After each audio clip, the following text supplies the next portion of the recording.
Hello there, and welcome to Arcadia Founder.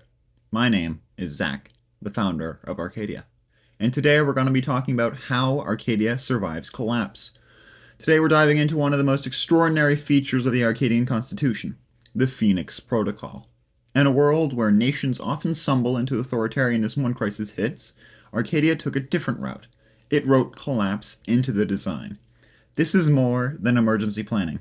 It's structural resilience.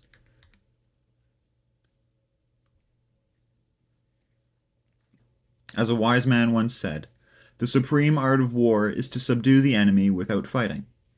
Sun Tzu's words weren't just about armies, they were about systems and survival. In Arcadia's case, the enemy isn't a foreign power, it's collapse itself. Where most governments are forced into improvisation when the unthinkable occurs, Arcadia takes a different path. It doesn't just survive collapse, it's engineered to subdue it before it spreads. This is the philosophy behind the Phoenix Protocol. Preparation is the greatest deterrent. So what does collapse actually mean in Arcadia? It's not just chaos in the streets or an economic downturn. Collapse is when two or more of the three branches of government are incapacitated, or when national communications fail, or if the AEDO defense system misfires. It's a clear, structural threshold, and once it's crossed, a new system activates automatically. This brings up an interesting question. What is AEDO? AEDO, the Arcadia Emergency Defense Override, is the nation's existential deterrence system. It's designed to respond to catastrophic threats, nuclear, biological, or systemic. But unlike traditional state defense systems, AEDO is not under military command. It is governed by a Crisis Guardianship Board, or CGB. So, who is the Crisis Board? It's a temporary emergency body composed of senior officials from Arcadia's three branches, if available, civilian delegates selected through a restoration lottery, oversight observers from the judicial system. This board doesn't control the government. Its sole job is to approve or deny emergency responses, coordinate critical services, and, if needed, activate AEDO. For AEDO to activate, the crisis board must vote unanimously. That means all sectors, defense, civil, and oversight, agree the threat is both real and unavoidable. After that vote, three separate intelligence services must confirm the threat. Only then does AEDO enter its 20-minute bypass cooldown. If nothing stops it, the system deploys automatically. But if AEDO destabilizes the government, the Phoenix Protocol activates. In Arcadia, power comes with consequence. This is the terrifying symmetry Arcadia designed. The same system that defends the nation could also bring it to its knees. AEDO is deeply integrated into Arcadia's defense identity. But unlike other nuclear protocols around the world, it includes a built-in consequence. If AEDO causes collapse, governance doesn't default to dictatorship. It defaults to the Phoenix Protocol. When the Phoenix Protocol activates, Arcadia doesn't descend into martial law. It enters a structured, constitutional state of recovery. The Constitution itself becomes read-only. No changes, no improvisations, no power grabs. Instead, Restoration Tribunals take over. Independent, temporary judicial bodies trained for this exact scenario. They don't create new laws, they enforce continuity. Charles de Gaulle once said that stability is not immobility. That's exactly what Arcadia builds. Stability through well-constructed change. One of the Phoenix Protocol's most brilliant features is CivicNet continuity. Even during a full-blown crisis, CivicNet, Arcadia's digital civic infrastructure, must remain online. Updates every 12 hours, no censorship on life-saving info. Analog systems like radio, posters, even embassy backups kick in to inform citizens. The Civic Concord ensures access remains multilingual and decentralized.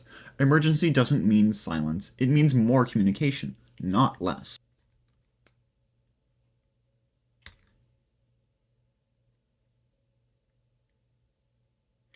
But what if there are no officials left?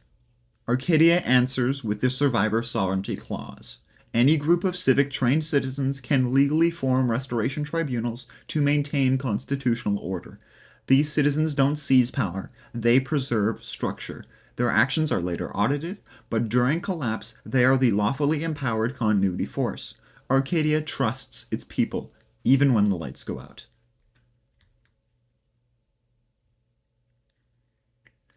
How does Arcadia know when it's safe to exit the Phoenix Protocol?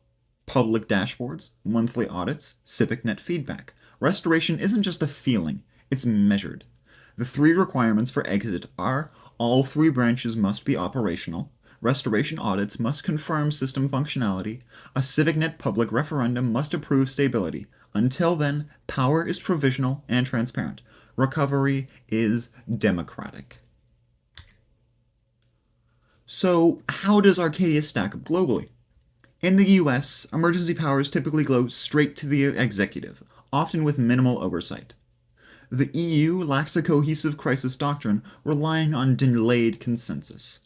Arcadia, in contrast, codifies collapse, distributes power, and activates public resilience. This isn't improvisation, it's infrastructure. Arcadia doesn't just plan for collapse, it scripts recovery. This does bring up an interesting question, though. Why go through all this effort? Because Arcadia understands that resilience is a value, not just a tactic. Its system isn't built for peacetime comfort, it's designed for existential stress. You don't rise in crisis by accident. You rise because you've embedded continuity into your constitution. The Phoenix Protocol proves Arcadia's true strength isn't just in stability, it's in renewal. So here's the question. If your country collapsed tomorrow, would your constitution survive? Would your government adapt or break? Arcadia's Phoenix Protocol isn't just a defense mechanism. It's a statement. Collapse is inevitable, but recovery can be intentional. Please, subscribe to learn more about how structures save civilization. I thank you for your time and your energy. If you would like to learn more on your free time, there is, in the description below, a link to Arcadia Explained, a useful chatbot that I created that is able to explain any facet of the Arcadian Constitution in easy-to-understand words. I thank you for your time and your presence in this video, and I do hope you have a wonderful rest of your day. Goodbye. As a wise man once said, "Hey, buddy!" I should keep that as a blooper.